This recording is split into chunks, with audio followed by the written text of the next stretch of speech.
WhatsApp. Cette petite icône verte sur votre écran, discrète, familière, toujours à portée de main. Vous l'utilisez pour dire « je t'aime », pour organiser vos rendez-vous, pour envoyer une photo de famille ou un mémo vocal entre deux arrêts de bus. Mais si je vous disais que ce que vous pensez connaître de WhatsApp n'est que la surface d'un océan insondable, et que derrière chaque message, chaque appel, se cache une architecture silencieuse, une mécanique de l'ombre plus puissante qu'aucun gouvernement, plus invisible que n'importe quel service secret. Non, ce n'est pas une simple application. WhatsApp est devenu le cerveau numérique d'un monde que nous ne maîtrisons plus. Dans ce récit en 3 parties, nous allons remonter aux origines du projet, explorer les alliances souterraines, les rachats explosifs, les secrets du chiffrement, les connexions occultes avec la NSA, les implications troublantes de Meta, anciennement Facebook. Et surtout, nous allons pénétrer dans des zones inaccessibles au grand public, là où le code devient arme, où la messagerie devient outil de manipulation massive, et où vous, utilisateurs lambda, devenez sans le savoir un maillon d'un vaste système mondial. Pourquoi certains experts en cybersécurité refusent-ils d'utiliser WhatsApp? Que révèle réellement le changement des conditions d'utilisation en 2021? Que font Meta, Amazon et d'autres géants du numérique avec vos métadonnées? Et surtout, qui contrôle vraiment vos communications quand vous dormez la nuit? Bienvenue dans la face cachée de WhatsApp. Un récit fascinant, dérangeant, véridique. Mais je vous préviens, ce que vous allez découvrir ici pourrait changer à jamais votre façon d'envoyer un simple message. Si vous aimez ce genre d'enquête, abonnez-vous dès maintenant à la chaîne Essence des Mystères. Activez la cloche, laissez un pouce bleu si vous êtes prêt à aller jusqu'au bout, car ce voyage ne vous laissera pas indemne. Nous sommes en janvier 2009. L'année commence doucement. Steve Jobs vient de dévoiler l'iPhone 3GS. Les réseaux sociaux prennent de l'ampleur, mais une grande partie du monde ignore encore ce que veut dire application mobile. Dans un petit bureau modeste de Mountain View, 2 anciens employés de Yahoo lancent un projet qui va, en apparence, simplifier la communication mondiale. WhatsApp Inc. Les créateurs, Jan Koum et Brian Acton. 2 visages anodins, des ingénieurs comme tant d'autres. Rien dans leur biographie ne semble indiquer qu'ils allaient concevoir l'un des outils de communication les plus puissants du XXe siècle. Et pourtant, dès le départ, l'objectif semble simple. Permettre à n'importe quel utilisateur de smartphone d'envoyer des messages instantanés gratuitement via Internet. Une alternative au SMS, sans publicité, sans collecte excessive de données. C'est d'ailleurs ce slogan qui séduit les premiers utilisateurs. No ads, no games, no gimmick. Mais en coulisses, une autre mécanique se met lentement en place. Une mécanique patiemment construite, ligne de code après ligne de code, comme un piège soigneusement tissé. Le nom même de WhatsApp, inspiré du jeu de mots anglais WhatsApp, sonne décontracté, familier, inoffensif. Mais sous cette façade amicale, l'architecture du système est pensée dès l'origine pour grandir à une vitesse anormale, pour conquérir tous les territoires, toutes les langues, toutes les communautés, jusqu'à devenir incontournable. Et dans ce processus, l'indépendance affichée par Koum et Acton n'est pas si totale. Car dès les premiers mois, certains regards d'investisseurs influents se tournent vers l'étrange succès de cette application naissante. WhatsApp séduit rapidement, particulièrement en Inde, au Brésil, au Mexique, au Nigeria. Pourquoi? Parce qu'elle ne dépend pas d'un opérateur téléphonique. Elle court-circuite les multinationales de la téléphonie, permettant des communications internationales gratuites, et ce, même dans des zones mal desservies. Mais cette expansion foudroyante commence à intriguer. Derrière la réussite technique, certaines anomalies surgissent. Des rumeurs circulent dans les milieux de la cybersécurité. WhatsApp, malgré ses promesses de confidentialité, semble émettre des paquets de données, même lorsqu'elle n'est pas utilisée. Certains experts affirment que le protocole utilisé pour envoyer les messages pourrait être vulnérable. Des groupes activistes signalent que des gouvernements peu démocratiques ont trouvé des moyens de traquer les utilisateurs à travers les métadonnées de WhatsApp. Les métadonnées, voilà un mot-clé. Qu'est-ce qu'une métadonnée? Ce n'est pas le contenu de votre message, non. Ce sont les informations périphériques. À qui vous parlez, à quelle heure, combien de temps, où vous étiez. Une sorte de cartographie silencieuse de vos comportements numériques. Et ces métadonnées, WhatsApp les collecte depuis le début, même lorsque l'entreprise affirme ne pas lire vos messages. Or, qui contrôle les métadonnées, contrôle les foules. En 2013, une révélation bouleverse le monde numérique. Edward Snowden, ancien consultant pour la NSA, dévoile un système massif de surveillance planétaire, le projet PRISM. Des millions de conversations, emails, appels, tout surveillé, enregistré, analysé. Dans ces révélations, une liste d'entreprises prétendument collaboratrices apparaît. Si WhatsApp n'y figure pas officiellement, un doute s'installe. Pourquoi? Parce que la NSA n'a pas besoin de lire vos messages pour savoir tout de vous. Les documents de Snowden révèlent une stratégie connue sous le nom de surveillance latérale. Au lieu de lire directement le message, on étudie les connexions, les flux, les horaires. Le schéma comportemental est plus précieux que le contenu lui-même. Et WhatsApp, avec sa base d'utilisateurs croissante, déjà des centaines de millions à l'époque, devient une mine d'or comportementale. Pire encore, certains documents mentionnent un projet nommé X-Keyscore, une sorte de supermoteur de recherche permettant de scanner en temps réel tout ce qui passe sur le réseau. Un outil que la NSA aurait utilisé pour pister des utilisateurs via WhatsApp, même sans autorisation judiciaire. Puis en 2014, le choc. Facebook rachète WhatsApp pour la somme vertigineuse de 19 milliards de dollars. À l'époque, beaucoup lèvent un sourcil. Pourquoi une telle somme? WhatsApp ne génère quasiment aucun revenu. Pas de pub, pas d'achat intégré. Alors pourquoi ce rachat? Pourquoi Facebook, une entreprise fondée sur la monétisation des données, se jette-t-elle sur une messagerie qui promettait la vie privée? Parce que ce que WhatsApp a construit, ce n'est pas une messagerie, c'est un réseau social caché. Et ce réseau social, avec ses connexions intimes, ses flux constants, ses milliards de métadonnées en mouvement, vaut bien plus que de l'argent. Il vaut le pouvoir. Après le rachat, tout change. En surface, Jan Koum et Brian Acton continuent à clamer leur indépendance. Mais dans les lignes de code, dans les serveurs, dans les conditions générales d'utilisation, un glissement s'opère.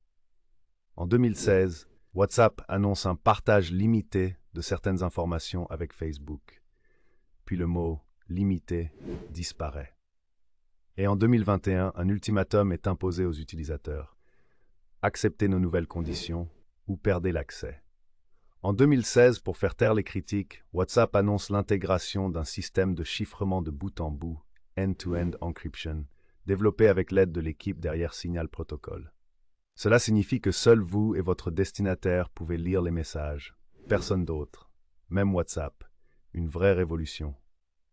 En apparence, mais une nuance cruciale est omise par la plupart des utilisateurs. Le chiffrement concerne le contenu du message, pas les métadonnées, ni le cloud, ni les sauvegardes. Ainsi, si vous sauvegardez vos messages sur Google Drive ou iCloud, ces copies peuvent être consultées. De plus, l'identité des contacts, les horaires, les fréquences de communication, tout cela est collecté. Et surtout, en 2021, un document interne du FBI fuite. Il révèle que même avec le chiffrement, WhatsApp est l'une des applications de messagerie les plus accessibles aux autorités américaines. Grâce aux métadonnées, ce chiffrement, tant vanté, serait-il un miroir aux alouettes, un mécanisme de séduction pour endormir l'instinct de méfiance du public? Certaines voix plus radicales affirment que WhatsApp aurait des backdoors intégrés, des portes dérobées dans le code permettant à des agences comme la NSA ou à Meta elle-même de contourner les protections. Ces rumeurs n'ont jamais été prouvées, mais plusieurs experts en cybersécurité, comme Bruce Schneier, ont pointé le manque de transparence. Contrairement à Signal, dont le code est totalement open source, WhatsApp garde son protocole fermé. Impossible de vérifier ce qui se passe réellement dans les coulisses. Une opacité inquiétante, d'autant plus que des milliards d'utilisateurs font confiance à cette application pour des conversations personnelles, professionnelles, voire politiques. WhatsApp a été impliqué dans plusieurs événements majeurs. En Inde, l'application a été utilisée pour propager des rumeurs qui ont mené à des lynchages. Au Brésil, des campagnes politiques ont utilisé des bots pour inonder les utilisateurs de fake news. En Afrique, des groupes extrémistes ont utilisé WhatsApp pour se coordonner. À chaque fois, WhatsApp déclare ne pas pouvoir intervenir à cause du chiffrement. Mais cela soulève une question cruciale. Une technologie si puissante peut-elle vraiment être laissée sans contrôle? Et qui décide de la frontière entre liberté d'expression et manipulation globale? Chaque jour, plus de 100 milliards de messages transitent par WhatsApp. Et si vous pensez que ces messages sont anonymes ou invisibles pour des yeux extérieurs, détrompez-vous. Souvenez-vous, ce qui est précieux, ce ne sont pas les mots, mais les habitudes. Les métadonnées. Prenons un exemple simple. Vous envoyez un message à 2h37 du matin à votre ami Paul. Vous ne lui dites rien d'important. Juste un « t'es réveillé ». Mais aux yeux d'un algorithme, ce geste est un signal comportemental. Pourquoi êtes-vous actif à cette heure? À quelle fréquence communiquez-vous avec Paul? Est-ce que cette heure inhabituelle marque un changement dans votre routine? Êtes-vous dans une zone géographique différente? Votre batterie était-elle faible? Étiez-vous en mouvement? Utilisez-vous un VPN? Chaque détail isolément semble sans importance. Mais mis bout à bout, ils forment un profil comportemental dynamique. Et WhatsApp, à travers sa collecte de métadonnées, alimente sans relâche cette gigantesque base d'informations sur les comportements humains. Pas pour vous espionner en tant qu'individu, mais pour construire un modèle de vous, et surtout, vous vendre. Peu de gens le savent, mais il existe une industrie parallèle, presque invisible, où les comportements sont la monnaie d'échange, le marché de la donnée comportementale. Des entreprises comme Meta, Google, Amazon, Microsoft s'y affrontent comme des empires commerciaux. Leurs ressources, votre attention, vos préférences, vos peurs. Voici comment cela fonctionne. WhatsApp collecte vos métadonnées. Fréquence de conversation, géolocalisation, modèle de téléphone, temps passé sur chaque chat, comportement typique. Ces données sont corrélées avec vos interactions sur Facebook, Instagram, Messenger, ou même vos historiques de navigation via des cookies tiers. En combinant ces flux, un algorithme peut prédire avec une précision effrayante ce que vous allez acheter, qui vous aimez, quand vous êtes triste, ce que vous cachez, et même pour qui vous voterez. Car oui, depuis 2018 et le scandale Cambridge Analytica, le monde entier sait que la manipulation politique par la donnée est une réalité. WhatsApp a servi d'arme dans de nombreuses campagnes électorales, Inde, Brésil, Kenya, Philippines, où des millions de messages automatisés ont été diffusés par des bots pour influencer les foules. Et ce qui rend WhatsApp si redoutable, ce n'est pas seulement sa portée, c'est sa nature privée. Quand une fake news circule sur Facebook, elle peut être repérée. Sur WhatsApp, elle se propage dans l'ombre, invisible, ingérable, parfait pour manipuler sans être détecté. Contrairement à d'autres messageries comme Signal ou Telegram, le code source de WhatsApp n'est pas ouvert. Cela signifie qu'aucun expert indépendant ne peut analyser librement ce qui se passe réellement dans l'application. Où vont les données? Quel type de connexion s'établit? Quels serveurs sont utilisés? Y a-t-il des trous noirs dans le code, des zones inaccessibles même aux chercheurs? Cette absence de transparence est l'un des piliers de la méfiance des experts en cybersécurité. Des audits privés existent, certes, mais ils sont souvent commandés par Meta elle-même, l'équivalent d'un élève qui corrige sa propre copie. En 2019, une faille est découverte. Un simple appel WhatsApp non répondu permettait à un logiciel espion, Pegasus, développé par la société israélienne NSO Group, d'être installé sur le téléphone de la victime. Oui, vous avez bien lu, vous n'avez même pas besoin de décrocher. Résultat, des journalistes, des opposants politiques, des avocats, des défenseurs des droits humains, espionnés à leur insu. WhatsApp a porté plainte contre NSO Group. Mais une question demeure.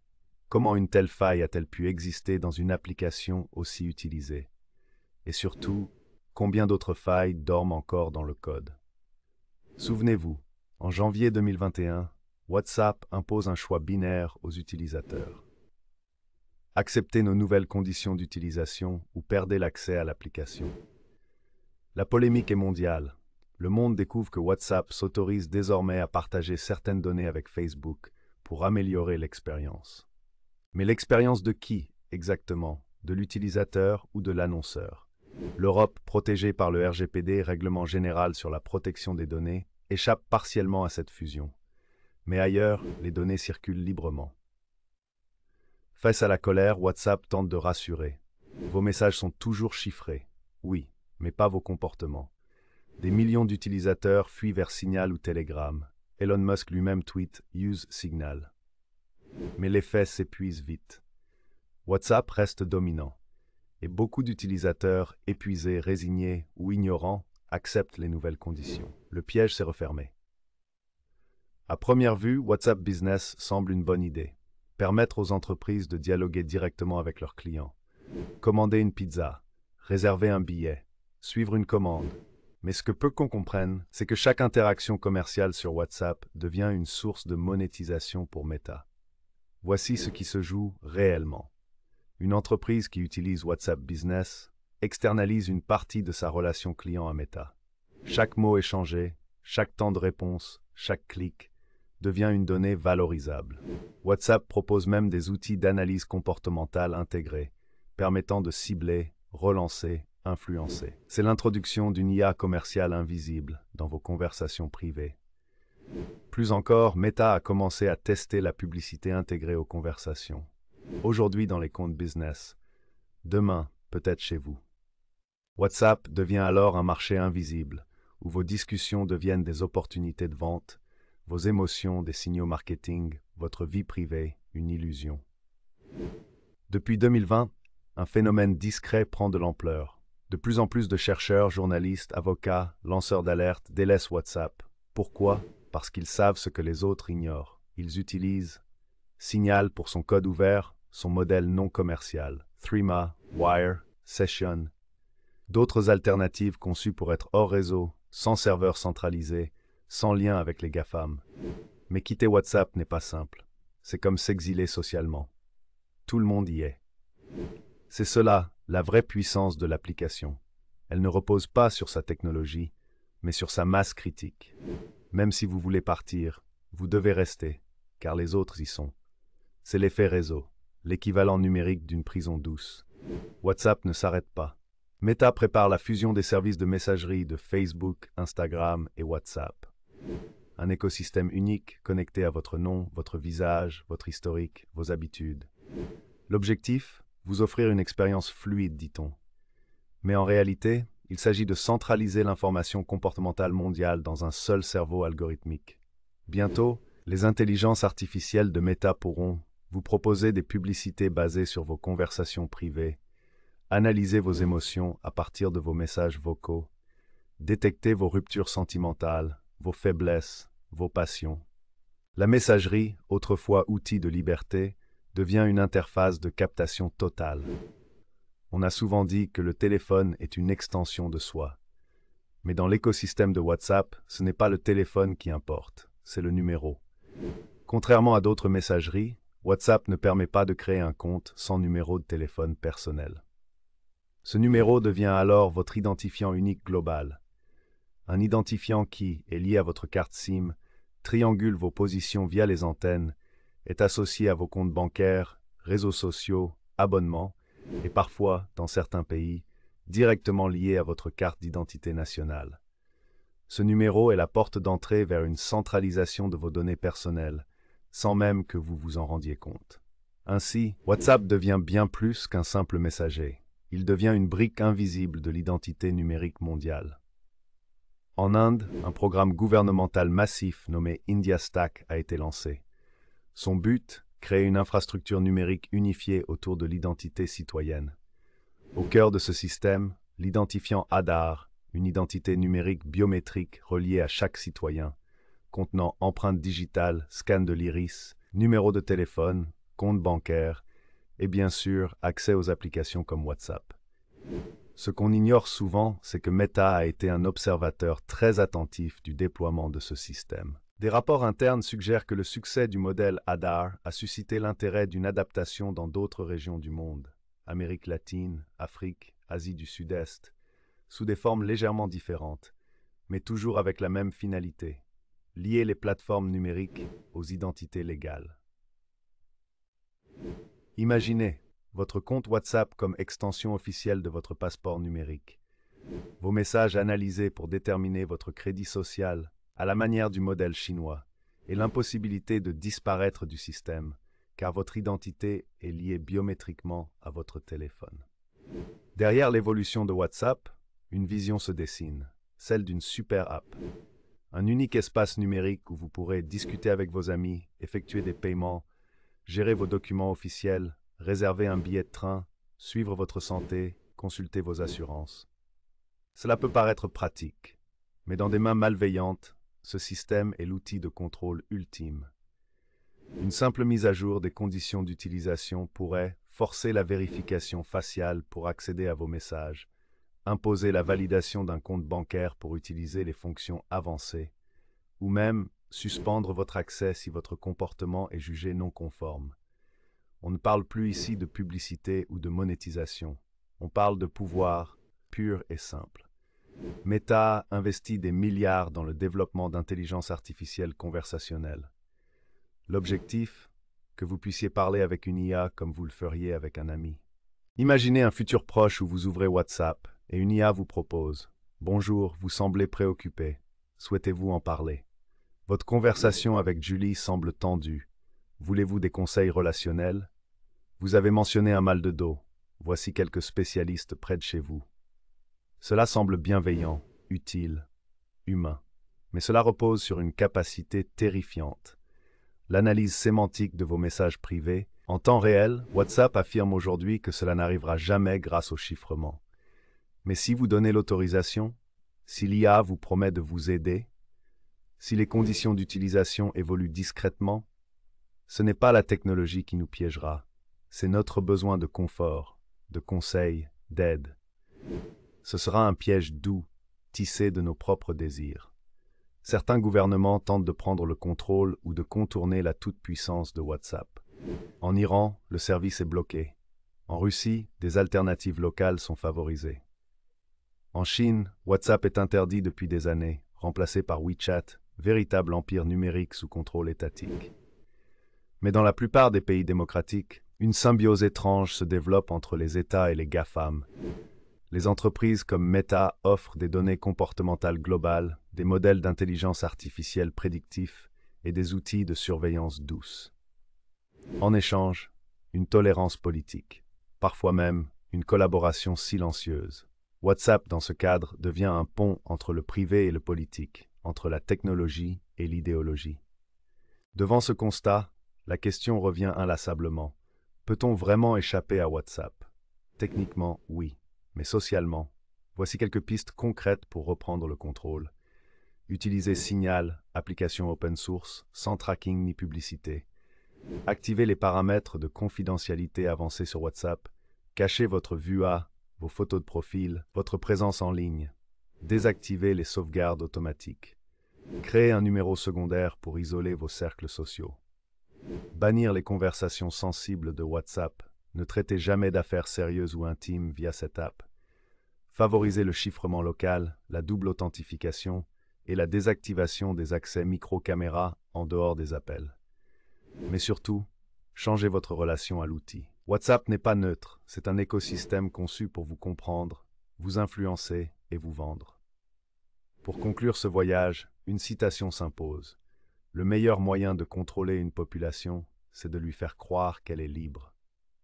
Anonyme, WhatsApp incarne cette illusion. Vous croyez envoyer des messages à vos amis, mais en réalité, vous alimentez une machine d'analyse comportementale mondiale. Vous pensez choisir vos interactions, mais vos algorithmes ont déjà deviné ce que vous direz.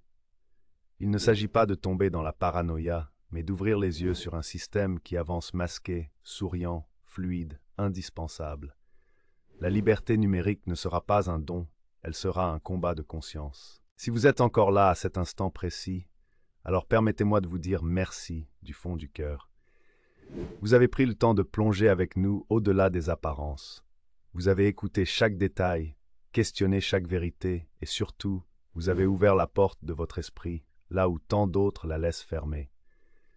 Aujourd'hui, ce que vous savez ne peut plus être désappris. La prochaine fois que vous ouvrirez WhatsApp, vous n'y verrez plus une simple messagerie. Vous y verrez les rouages d'un système, la structure d'un pouvoir, la trace d'une volonté cachée. Et c'est ça, le but de cette chaîne, éveiller les consciences, rallumer la lumière là où règne l'ombre. Alors à vous qui êtes restés jusqu'au bout, je vous adresse toute ma gratitude. Merci d'avoir écouté, merci d'avoir réfléchi, merci d'avoir été là.